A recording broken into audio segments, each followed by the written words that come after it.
WTDVO058.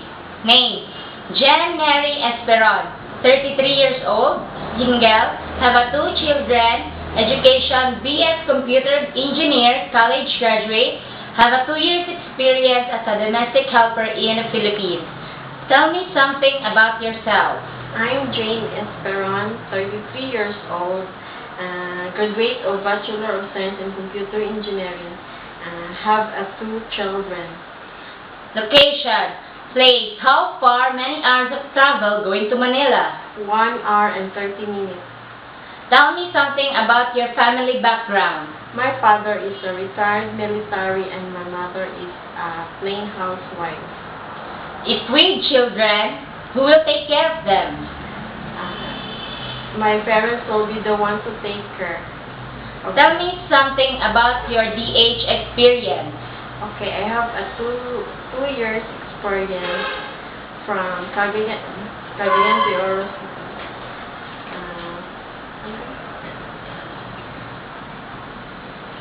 Do you know how to cook Chinese food? No, but I'm willing to be learned. What are your hobbies? Cleaning the house, cooking, and washing cars. Are you willing to take care of a newborn baby or elderly? Yes. Do you know how to do bottle feeding?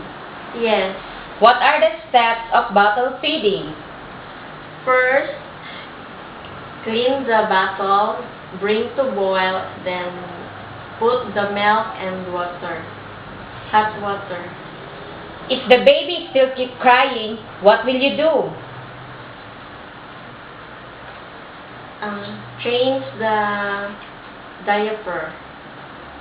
If the baby has a fever, what will you do?